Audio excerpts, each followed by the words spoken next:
I never thought I'd remember that night with such clarity, but every time I do, it fuels something inside me. So, you really think you can start your own company? Clara asked, her laugh cutting through the warm hum of the restaurant. I swallowed hard. Yeah, I've been working on a plan for months. I know it's risky, but I'm ready to take the chance. Clara's friends joined in, smirking. Risky? That's one way to put it. Naive is another, she said. I mean, come on, you're not exactly special, are you? Why would anyone invest in your little dream? I felt my stomach twist. I've crunched the numbers. I have investors interested. I know what I'm doing. Her laughter escalated. Investors? Ha! Please. You're delusional if you think anyone would bet on you over someone with experience. Honestly, it's kind of pathetic. I looked down at my glass, fingers tightening around it. I'm not pathetic. I'm determined. You'll see. You'll see, she said, tilting her head. Sweetheart, you don't even know what seeing looks like. I wanted to snap, to yell, but I forced myself to stay calm. Marcus, sitting across from me, leaned forward. Ignore her. You've got talent. I believe in you, man. Thanks, Marcus, I muttered, grateful for at least one ally in the room. But Clara's smirk never left her face. Talent? Please. Talent doesn't pay the bills. Dreams are cute until reality hits, and then, bam, you're on the street, wondering why no one took you seriously. I clenched my jaw. I won't let that happen. I have a plan, a vision. I'm not you, Clara. I don't need to belittle other people to feel smart. Her eyes narrowed. Vision? All I see is a person who refuses to grow up. You've always been idealistic. Always thinking the world owes you something. Well, newsflash, life doesn't care about your dreams. The words stung more than I expected. I could feel heat rise to my face, but I refused to cry. Not here, not now. I wanted to tell her, you're wrong. I'll show you. But I didn't. I just sipped my drink and nodded. Marcus leaned closer. Ignore her, seriously. You've got the drive. Don't let her voice drown you out. I nodded again. I know. I can't believe she'd be so cruel. She's always been like that, Marcus said quietly. I've seen her put down anyone who threatened her ego. Don't let it get to you. I took a deep breath, forcing calm over the burning frustration inside me. You're right. I can't let it. One day she'll see. She'll wish she hadn't laughed at me. Clara rolled her eyes. Wow. You're really going to let this imaginary one day control your life? Cute. Keep dreaming. I stared at her, not answering. Inside, I promised myself something. I would succeed. Not just for me, but to prove her wrong. Every sneer, every laugh, every word she used to tear me down would be my fuel. As we left the restaurant, I glanced at Marcus. Thanks for believing in me. I don't know if I could have kept my cool without you tonight. Don't mention it, he said, clapping me on the shoulder. Just promise me you'll keep going. Prove her wrong, sure, but more importantly, prove to yourself that you're capable. I nodded, a fire igniting in my chest. I will. I won't stop. Not now, not ever. And as I walked away, past the laughter and the disbelief, I felt the first sparks of determination, real, unstoppable, and ready to change my life. I never imagined Clara could sink this low, but apparently, I still underestimated her. Did you hear about the proposal? One of my colleagues asked as I walked into the office. I frowned. No, what about it?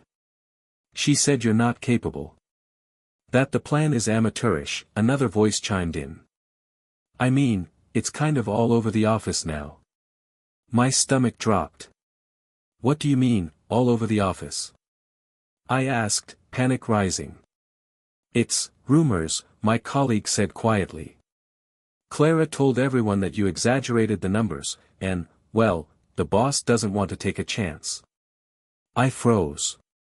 She did what? By the time I reached my boss's office, I already felt the weight of everyone's eyes on me. I knocked lightly. Sir, do you have a moment? He looked up from his desk, brows furrowed. Yes, come in. We need to discuss the proposal. My heart pounded. Is there a problem? He leaned back. I've been hearing, concerning things about the numbers you presented. Some staff claim the projections aren't realistic. I assure you, the data is accurate, I said, swallowing hard. I've double-checked everything. This project is solid. He shook his head. I'm sorry, but given what I've been hearing, I can't approve it right now. We'll revisit it in the future, perhaps. My chest tightened. But I worked on this for months. This was my chance. He sighed. I understand, but I have to consider the office's concerns. We can't take risks like this. I left his office, jaw clenched, fighting the urge to scream. Once I reached the break room, I found Marcus waiting. What happened? He asked, eyes sharp. They've pulled the proposal, I said, my voice tight. Clara spread rumors about me. Now, the boss thinks I'm incompetent. Marcus stared. She did this? That's cruel. I can't believe she'd stoop so low. I know, I whispered, gripping the edge of the counter. I can't believe I trusted her. All those dinners, all that advice, it was just a mask. She wanted to destroy me. Marcus placed a hand on my shoulder. You're not destroyed. Not yet. Don't let her win. I forced a bitter laugh. Easy for you to say. She's taken everything I worked for and twisted it into a lie. I feel humiliated, Marcus. Angry. I don't even recognize myself. You'll figure it out, he said firmly. But for now, keep your head up. Play it smart. I nodded, though the fury inside me burned hotter than ever. I will. I can't let her see me crumble. Not today, not ever. Later, I found her in the hallway, smirking as if she owned the place. I see you're handling things, well, she said, her voice dripping with false sweetness. Clara, I said, stepping closer. Why? Why would you do this? She shrugged. Why? Because I can. And maybe because you've always been so, full of yourself. I just helped reality catch up with you. You lied about me, I spat. You ruined my chance. How can you live with yourself? Why should I feel guilty, she said, tilting her head. I'm just surviving. You're the naive one, thinking everyone has to support your dreams. I wanted to yell, to punch something, to make her feel the tiniest fraction of the pain she'd caused. Instead, I forced myself to nod slowly. You're right. I am naive. But that ends now. Clara smirked. Careful, naive. Don't let it turn into arrogance. You don't want to embarrass yourself again. I turned away, heart racing, rage simmering beneath the surface. I won't forget this. And I won't stay down. Back at my desk, I stared at the proposal drafts, crumpling them slightly in my hands. The betrayal felt like a cold punch to the gut, but beneath the shock and humiliation, a spark ignited. This isn't over, I muttered to myself. I'll make sure everyone sees the truth. I'll rebuild, better and smarter. Clara will see. Everyone will see. And I'll be untouchable. Marcus appeared beside me again. You're thinking about your comeback already? I nodded slowly, determination hardening my voice. Yes. I have to. I won't let this define me. I'll rise, and when I do, she'll wish she'd never underestimated me. He grinned. That's the spirit. Now let's get to work. And as I stared at my laptop screen, plotting my next steps, I realized something. Clara had no idea what she'd just awakened. I spent that night staring at the ceiling, replaying Clara's words like a broken record. Naive, pathetic, delusional. Every syllable burned. The next morning, I met Marcus at our usual cafe. I can't stop thinking about last night, I admitted, stirring my coffee absently. It's humiliating. How could she do that to me? Marcus shrugged, leaning back. She's petty. That's who she is.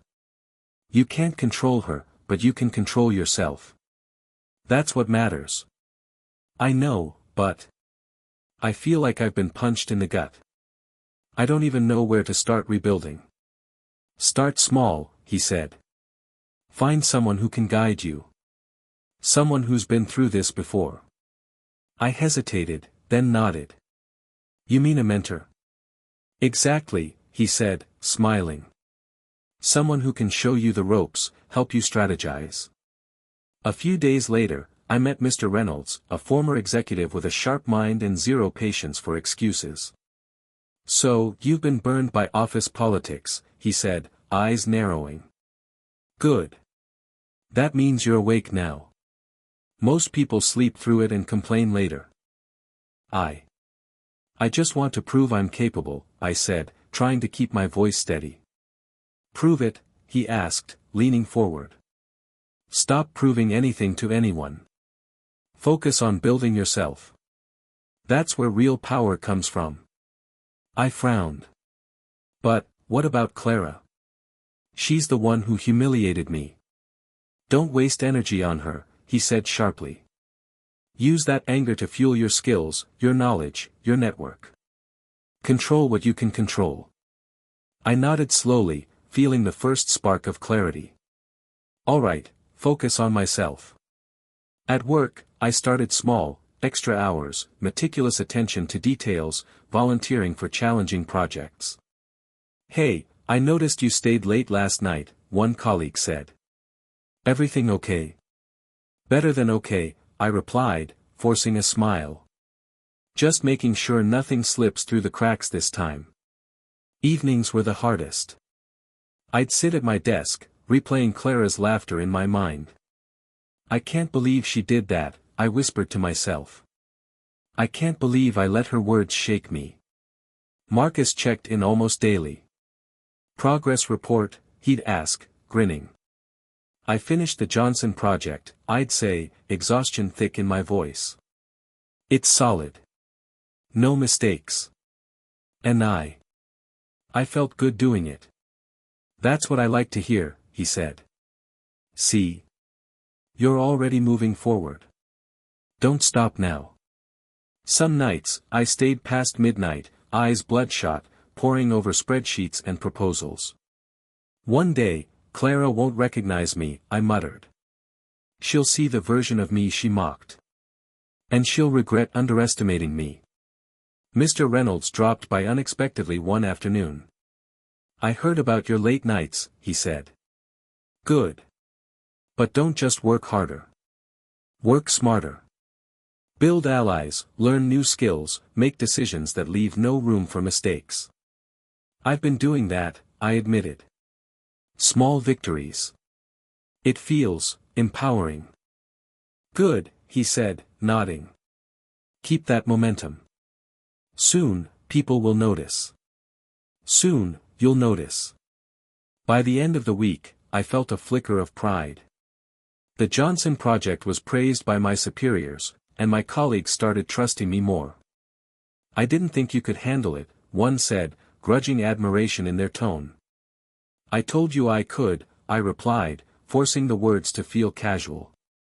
Inside, my heart raced. Yes. One step closer. One step closer. That night, Marcus and I walked out of the office together. You're changing fast, he said. I can see it. I have to, I said. I can't let her win. Not now. Not ever. He nodded. Good. Just remember, this isn't revenge yet. It's preparation. Build yourself first. Everything else follows. I clenched my fists. I know. I'm learning. I'm improving. And I won't stop until I'm untouchable. Later, alone in my apartment, I stared at the reflection in the window. My eyes were tired, but determined. This is just the beginning, I whispered. I'll turn every doubt, every insult, every sleepless night into fuel. I'll be stronger than ever, and she'll have to watch. I opened my laptop again, reviewing my plans, refining my strategies, and setting new goals. Every calculation, every decision, every small victory felt like reclaiming a piece of myself. And for the first time in days, I smiled, not because I was done, but because I finally knew I could rebuild. Not for Clara, not for anyone else, but for me. I'd never admit it out loud, but part of me had been waiting for this moment, when Clara's arrogance would meet consequences she didn't see coming. Did you hear what happened at the Johnson event? One of our mutual friends, Layla, whispered when I bumped into her at the cafe. I tilted my head, pretending casual curiosity. No. What happened? She glanced around, lowering her voice. Clara, she wasn't invited. The organizers said her name came up, and they had concerns about her credibility. It's all over the office gossip now. I felt a pulse of satisfaction I didn't want to admit. Really? I asked lightly, hiding the thrill in my tone. Yes. And apparently, her new boyfriend, Josh, had to smooth things over. He looked annoyed. People say he's losing patience with her, Layla said, smirking. I forced a laugh. Wow.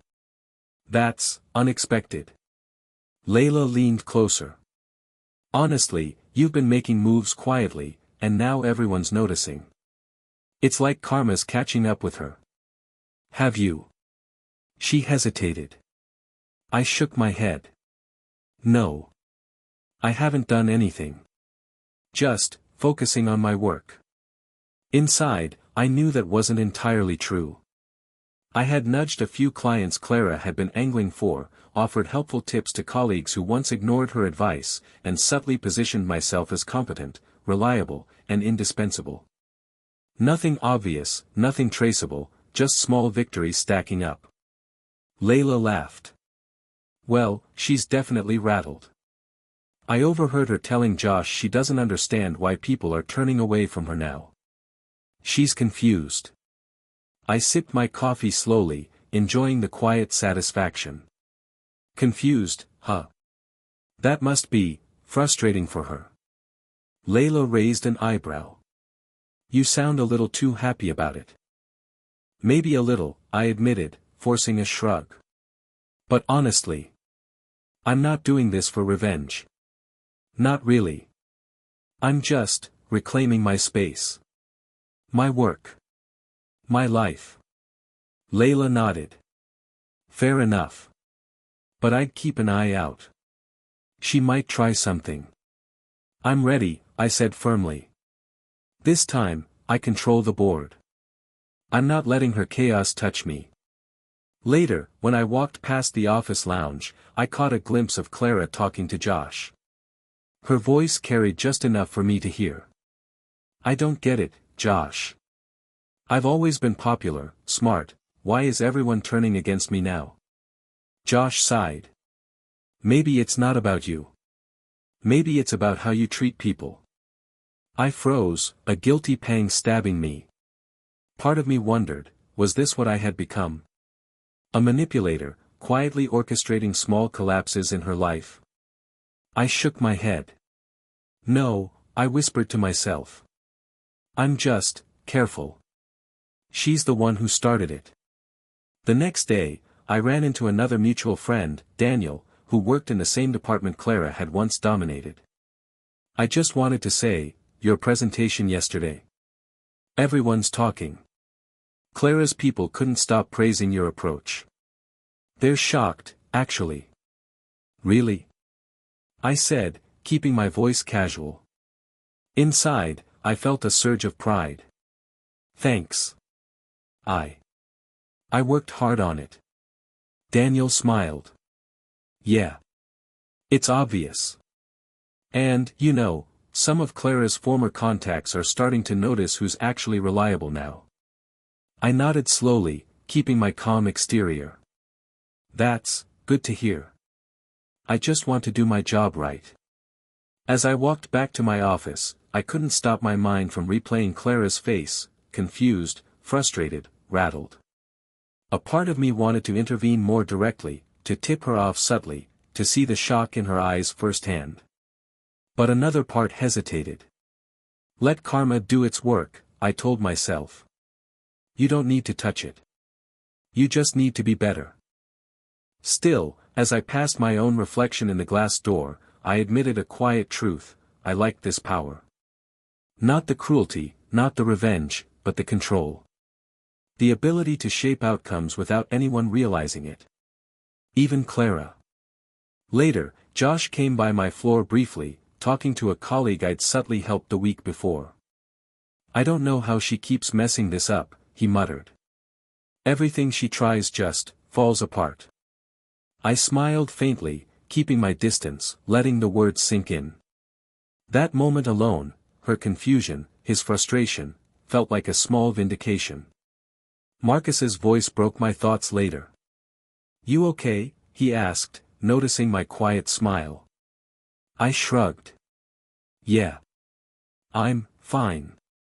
Just watching things fall into place. He nodded knowingly. Careful, though. Don't lose yourself in it. There's a line between strategy and letting anger guide you.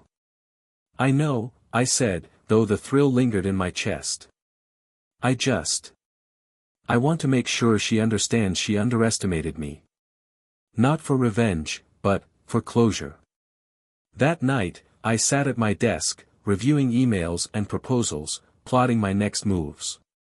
Clara's confusion, her little stumbles, the whispers from mutual friends, all of it fed my determination.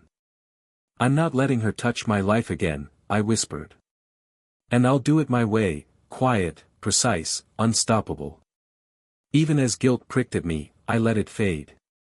Focus, I reminded myself. Focus on building, improving, and moving forward. Everything else, Clara's panic, her missteps, would come naturally. And somewhere, deep inside, a small, satisfied smile lingered. I could feel it, the subtle shift in the air around me. People were noticing. I'd always dreamed of this, but now that it was happening, it was intoxicating. Congratulations on closing the Latham deal, said David, my new business partner, clapping me on the shoulder. I knew you had it in you.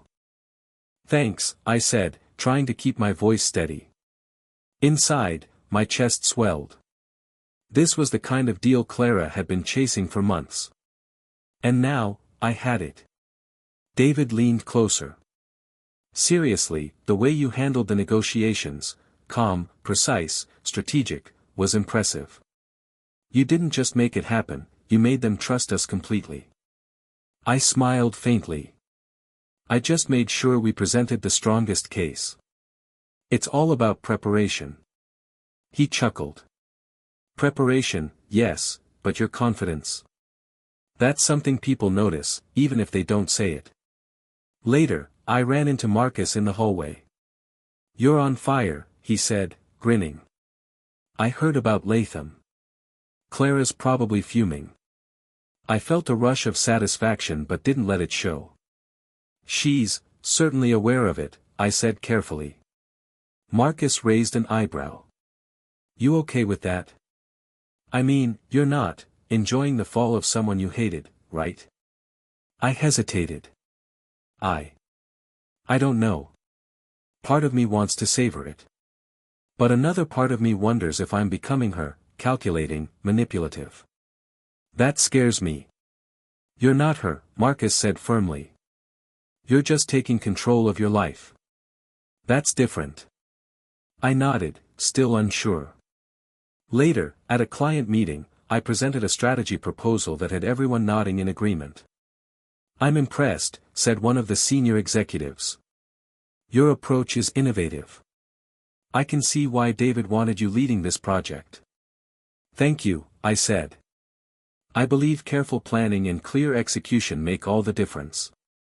After the meeting, I stepped out into the hallway and overheard two colleagues whispering. "Did you see her in the meeting? Clara would have stumbled through that presentation." I paused, a small, guilty thrill coursing through me. Maybe this is my moment, I thought. Maybe this is where I finally step into the space she tried to occupy.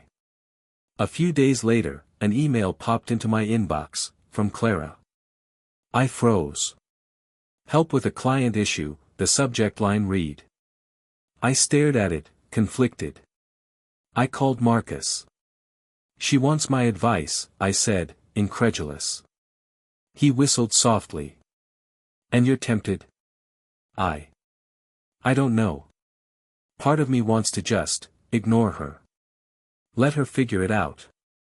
But another part wants to see if she's really struggling. "Careful," Marcus warned. Helping her could backfire. But ignoring her could feed her insecurity. "Think about what you want, not what she deserves." I nodded slowly, taking a deep breath. "I'll help, but on my terms. No favors, no unnecessary involvement. Just guidance, and only if it protects my work." I drafted a reply, keeping it professional. "Outline the approach, highlight potential risks, but don't overextend. Let her learn from her mistakes." The next day, I noticed Clara at a networking event, clearly uncomfortable. She avoided eye contact, scanning the room as if she were hoping no one noticed her. Josh, her boyfriend, leaned in and whispered something. She nodded, but her shoulders slumped. I couldn't help but smirk faintly. "Hey," Marcus said, noticing my glance. "Careful. Don't let satisfaction blind you." "I know," I said quietly. "But it's hard not to notice. She's unraveling quietly, and I'm still standing strong." Later, my new business partner, David, stopped by my office. "You've got momentum now," he said. "People trust you, clients respect you, this is just the beginning. You're shaping your own path." "I can feel it," I admitted. "And yet, sometimes I worry I'm too focused on outperforming Clara. I don't want to lose myself in this." David leaned back, studying me. "Ambition and morality often clash. But it's about balance. You control the narrative. Don't let it control you." I nodded. Balance, right. That evening, alone, I reflected on my rise. Emails, meetings, client calls, they all lined up like dominoes, and I could feel each one nudging Clara's world into disarray. Yet, despite the satisfaction, I couldn't shake the nagging thought, am I really different from her now? My reflection in the office glass stared back at me, eyes tired but determined. "I'm in control," I whispered. "I'm not letting anyone, not even her, dictate my worth or success." I opened my laptop and started reviewing plans for the next deal, one Clara had wanted desperately. Every detail, every strategy, every contingency I mapped out felt like a declaration. I wasn't just surviving, I was thriving. And yet, a small, uneasy part of me lingered. This power, it's intoxicating. Don't let it consume you, I reminded myself. Still, as I typed, plotting the next steps, I felt a quiet surge of pride. I was rising. And Clara, she was starting to realize just how much she'd underestimated me. I walked into the office kitchen, and Layla was already there, whispering with a couple of others. Her eyes widened when she saw me. "Hey," I said casually. "What's going on?" "Oh, nothing," she said quickly, but I could see the hesitation in her tone. "Come on," I pressed. "You're smiling like you just heard something juicy. Spill it." She glanced at the others, then leaned closer. Clara, she screwed up again. The Moreland project? Total disaster. They had to reassign it, and some of her contacts are not happy. People are saying she's unreliable now. I felt a strange mix of satisfaction and unease. Really? I asked, keeping my tone light. Yes, she said, smirking. I mean, she was so confident, and now everyone's whispering about her mistakes. Josh is trying to cover for her, but it's obvious she's losing ground. I nodded slowly, stirring my coffee. I see. That must be hard for her to swallow. Layla shrugged. I guess. But you've been doing amazing. Everyone notices the difference. You're handling big clients, making solid deals, and she's struggling to even stay relevant. I forced a small smile. Thanks. I've been focusing on my work. That's all. Later, Marcus called me over. You won't believe what I just heard, he said, leaning against the cubicle wall. Clara tried to pitch a new client, and they laughed her off. Literally laughed. She's getting a reputation for, well, incompetence. I clenched my jaw. A part of me wanted to revel in it, but another part felt uneasy. Wow, I muttered. That's something. You're okay, right? Marcus asked, his voice cautious. You're not enjoying this too much, are you? I don't know, I admitted. Part of me feels triumphant. Part of me feels sorry. It's confusing. Marcus nodded knowingly. It's natural. You hated how she treated you. Seeing her falter, it's satisfying. But don't lose yourself in that. Remember why you're here, to rise, not to watch her burn. I nodded, though my mind kept returning to the past.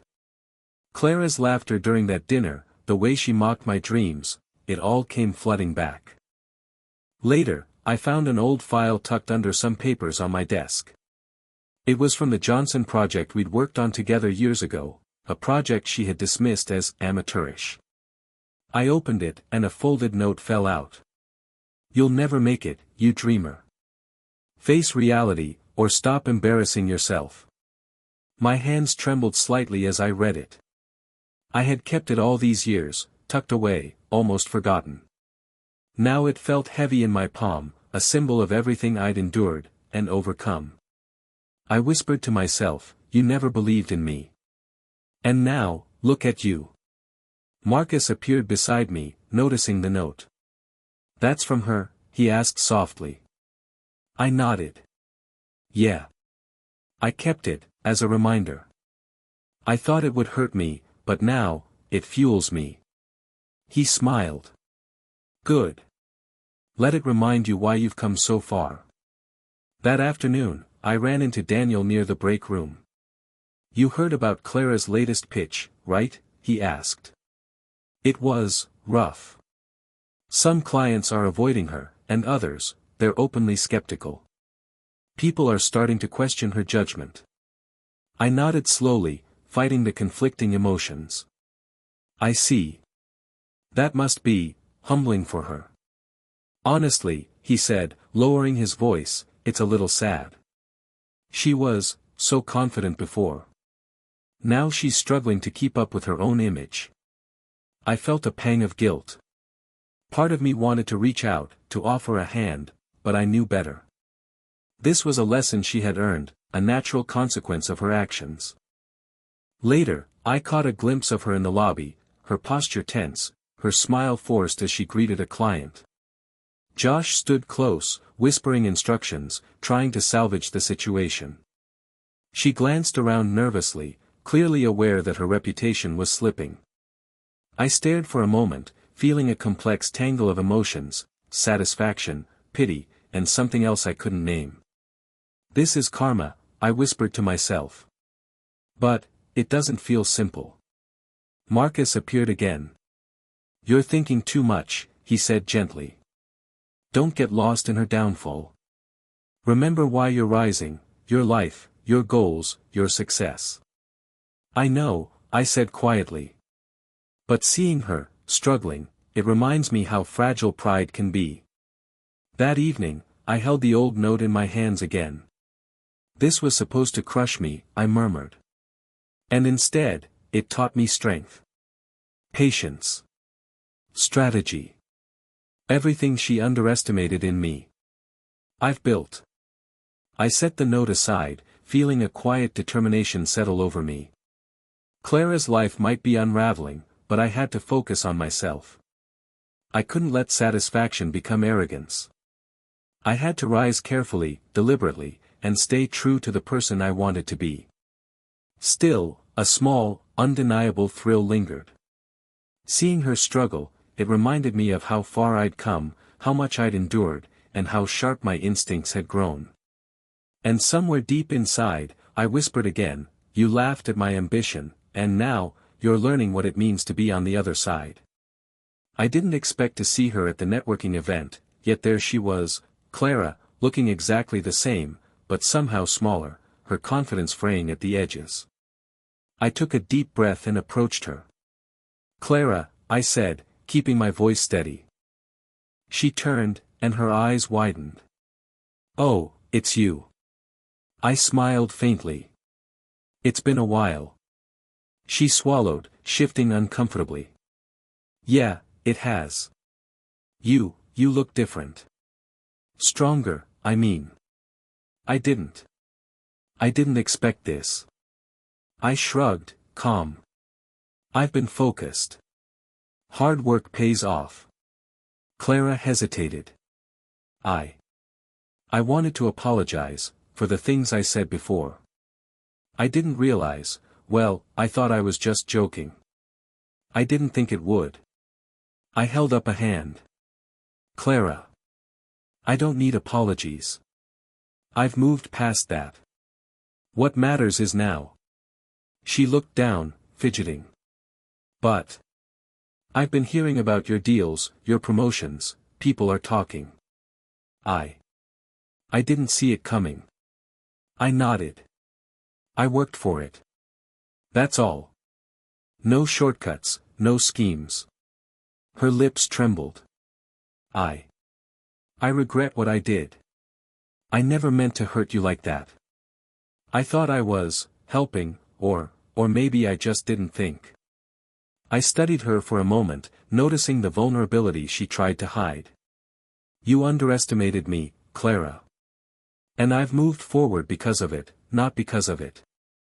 I don't need to justify my success to you, or anyone. Her eyes glistened. I don't even know how to fix things now. Everyone's noticing, and I feel lost. I kept my tone calm, almost gentle. Some things can't be fixed. People learn from their mistakes, and sometimes, that lesson is enough. You're responsible for your actions, just like I was responsible for mine. She swallowed hard, her usual arrogance nowhere in sight. It's terrifying, realizing you were wrong. I never thought about how much I hurt you. I wanted to be right, to look smart. And now, I said softly, you realize that being right doesn't matter if it comes at the cost of others. Her shoulders slumped, and she looked away. I wish I could go back. I shook my head. You can't. That's life. But you can learn. That's all anyone can ask. A beat of silence stretched between us, filled only by the murmur of the event around us. I could feel the power of this moment, the culmination of everything I'd endured, every sleepless night, every small victory that had brought me here. Clara's voice broke the silence. I don't know if I can forgive myself. I can't believe I let it get this far. You're not asking for forgiveness, I said calmly. And you don't need it from me. I'm here because I wanted closure, not revenge. I've built my life. I've built my success. That's my statement, not my punishment. Her lips quivered. I don't deserve your kindness. You deserve nothing from me, I said, a quiet strength in my voice. But I choose to be measured. I choose not to stoop to the level of cruelty. That's the difference between us, Clara. She nodded slowly, eyes shining with unshed tears. I understand. I hope one day I can be as strong as you. I'm sorry for everything. I gave her a small, composed smile. Don't apologize to me. Apologize to yourself. Learn. Grow. That's the only real way forward. She glanced at me one last time, and for the first time, I saw genuine regret, and perhaps a hint of respect. You, really changed, she whispered. I had to, I said. I couldn't let the past define me. And neither should you. She nodded again, more firmly this time. I'll try. I turned away slowly, feeling a mix of relief and empowerment flood through me. It wasn't anger anymore. It wasn't revenge. It was closure, calm and deliberate. I had faced her, asserted my success, and maintained my integrity. As I walked through the crowd, Marcus's voice echoed in my mind, you control the narrative. Don't let it control you. I smiled quietly to myself. I had. And for the first time in years, I felt completely untouchable, not because I had beaten Clara, but because I had mastered myself. I leaned back in my office chair, letting the quiet hum of the city filter through the window. The deal had closed, the team was thriving, and clients who once doubted me were now eager to work with me. It felt surreal, almost like a dream I had finally earned. Looks like you're enjoying the view, Marcus said, walking in with 2 cups of coffee. He handed me one without waiting for a reply. I guess I am, I admitted, taking a sip. The warmth grounded me. After everything, it's strange to finally feel accomplished.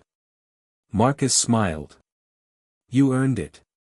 Every sleepless night, every careful move, you built this. And now you're standing tall, not because of revenge, but because of your persistence. I nodded slowly. Persistence, yes. But I can't lie. Part of me still feels satisfied. Seeing Clara stumble, knowing she underestimated me, it lingers. That's natural, he said, leaning against the desk. But remember, satisfaction doesn't have to mean bitterness. You've got what you wanted, but you've also grown. That's the bigger victory. I let his words sink in. You're right. I've changed. I've learned to navigate this world on my own terms. But it's funny. I used to dream about proving her wrong, and now, it doesn't feel as important. What matters is, me, my growth. Marcus raised an eyebrow. So, you're saying revenge is done? I laughed softly. Yes. Revenge was a tool, not the destination. I wanted to rise, to reclaim my life, and in the process, I became someone I respect. That's worth more than any petty satisfaction. We sat in silence for a moment, letting the hum of the office fill the space. I thought of Clara, how she had faltered, how her pride had crumbled, how she had finally faced her mistakes. And yet, I didn't feel triumph over her anymore. I felt clarity. You look at peace, Marcus said, finally. Even after all that chaos, you're calm. I am, I said softly. But it's a calm earned through struggle. I can't forget what she did, but I don't need to dwell on it. I've taken the lessons, turned them into strength. He nodded. That's wisdom. Most people get lost in anger, in resentment. You turned it into something productive. I smiled faintly. It wasn't easy. There were nights I couldn't sleep, mornings I doubted myself.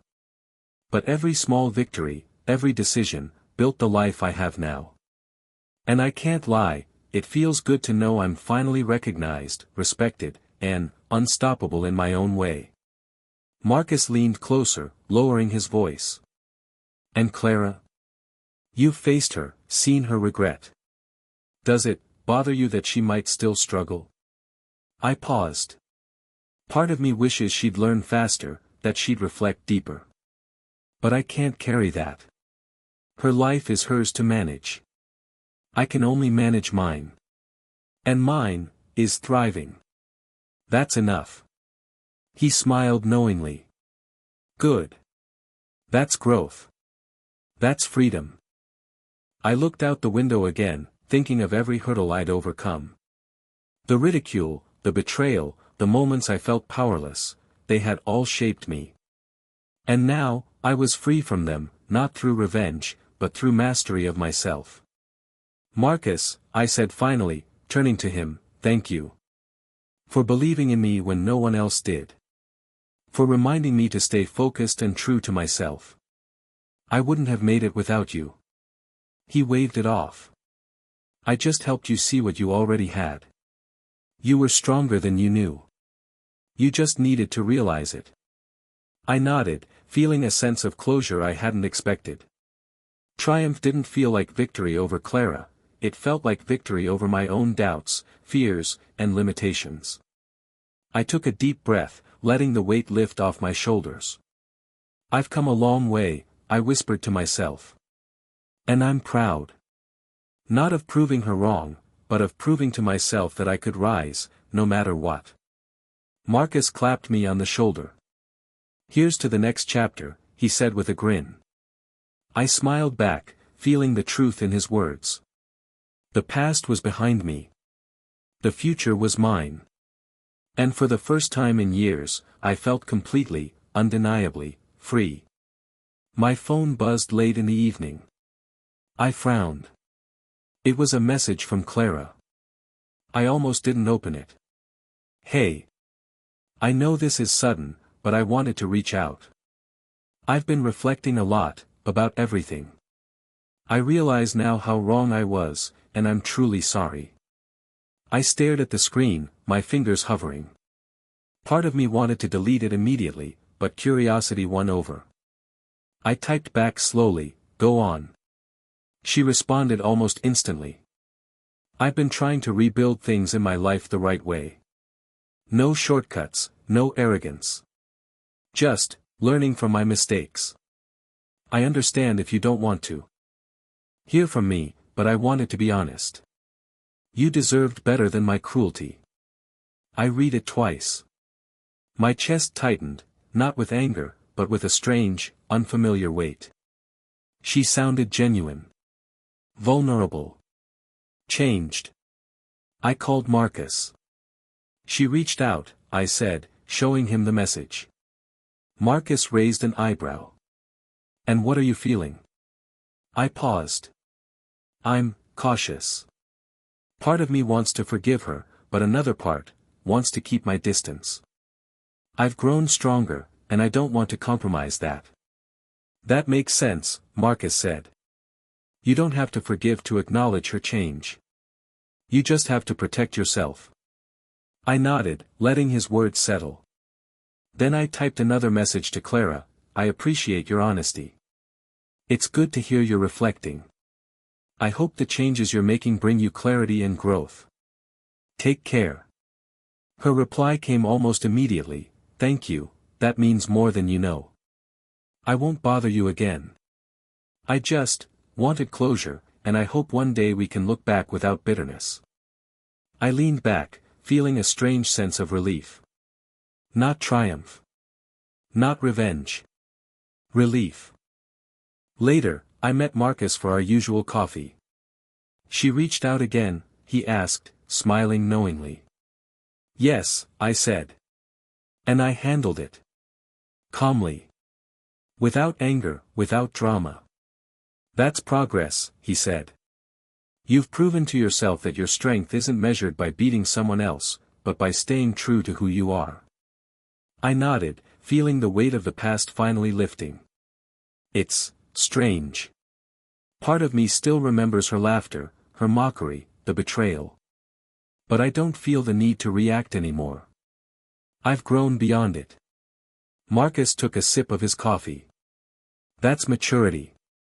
That's freedom. I smiled faintly. And yet. I won't lie. I can't say I forgive completely. Not yet. But I don't feel anger either. It's neutral. Balanced. Perfectly reasonable, Marcus said. You've earned that space. You've earned peace without letting her mistakes define you. I stared out the cafe window, watching people pass. Life was moving forward, as it always did. Clara's lessons were her own, my victories were mine. The past mattered only as much as it taught me. She's changed, I think, I said quietly. And that's enough for me. I don't need to be part of her redemption. Exactly, Marcus said. You've closed your chapter, and hers will unfold on its own. You're free to write the rest of your story. I nodded, feeling a weight lift from my shoulders. Triumph had been sweet, but this quiet acknowledgement, this distance, this choice to stay strong while letting her growth exist independently, was far more satisfying. I typed a final note to myself, I've won my peace. Not by revenge, not by cruelty, but by mastering my own strength. That's the victory that lasts. And for the first time, I truly believed it. I walked along the riverside, the evening sky painted in shades of amber and violet. The city buzzed faintly behind me, but I felt a quiet peace inside that I hadn't known for years. Long day. Marcus's voice broke the silence as he caught up beside me, carrying 2 coffees. You could say that, I replied, accepting one with a small smile. But it's the kind of day that feels right. Accomplished. Balanced. Marcus grinned. I like hearing that. You've come a long way, you know. I laughed softly. I know. But I still catch myself thinking about how naive I used to be. How easily I let people like Clara define me, make me doubt myself. He nodded. And now? Now, I paused, letting the words settle. Now I trust myself.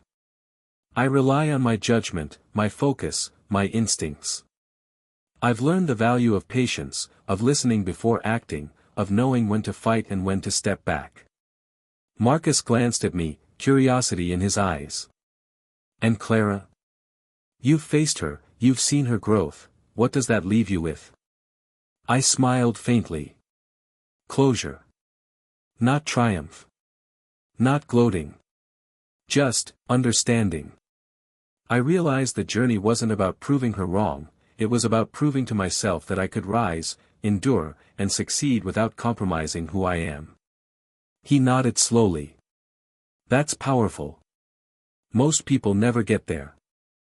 I stared at the river, watching the reflection of lights ripple across the surface. You know, every sleepless night, every setback, every moment I questioned myself, it built me. Not into someone better than anyone else, but into someone stronger than I was yesterday. That's victory enough. Marcus sipped his coffee. And the bitterness? I shook my head. Gone. It doesn't serve me anymore. I carry lessons, not grudges. I've learned to channel emotions, anger, frustration, doubt, into focus. Into progress. That's what matters. He smiled knowingly. So, what's next? I considered that. Growth. Consistency. Remaining true to myself. I've seen how fragile pride can be, how quickly arrogance can destroy. I don't want that. I want resilience. Emotional intelligence. Control over my choices. That's my next chapter. Marcus chuckled softly. And Clara? She'll continue her path, I said. She's learning in her own way. I don't need to be part of it anymore. I've done what I needed, faced her, asserted my strength, and learned from the past. Now my focus is forward. He nodded, eyes reflecting the fading sunlight. Sounds like freedom. It is, I said, taking a deep breath. Freedom from anger, from resentment, from the idea that my worth depends on anyone else's recognition. My worth has always been mine to define. We walked in silence for a few moments, letting the gentle breeze carry away the tension I didn't even realize I'd been holding. "You've changed," Marcus said finally. "The person I see now, confident, focused, calm, you're unstoppable." I laughed softly. "Maybe not unstoppable, but self-reliant. That's enough for me. I can handle challenges, setbacks, surprises. I've faced betrayal, doubt, and fear, and I'm still standing. Stronger than ever." He smiled warmly. "And you didn't just survive, you thrived. That's the real win." I looked at him, grateful. I couldn't have done it alone. You believed when no one else did. You reminded me to stay grounded, focused, and true to myself. That support, it mattered more than I can say. Marcus waved it off, but I could see the pride in his eyes. "You made it happen. I just helped you see it." I nodded, letting the warmth of his words settle in. The river reflected the city lights, and for the first time in years, I felt a sense of completeness. The past had shaped me, the hardships had strengthened me, and the victories, small and large, had proven to me that resilience and focus are far more valuable than vengeance or approval. "Here's to the future," I said quietly, raising my coffee in a toast. "To growth, to strength, and to remaining true to myself." Marcus clinked his cup against mine. "To you." I smiled, feeling a profound calm. Not prideful, not arrogant, just steady, centered, and ready. The world ahead was vast, full of challenges and possibilities, but for the first time, I felt fully prepared to meet it on my own terms. And in that quiet, amber-lit moment, I realized, I had moved forward. Truly forward.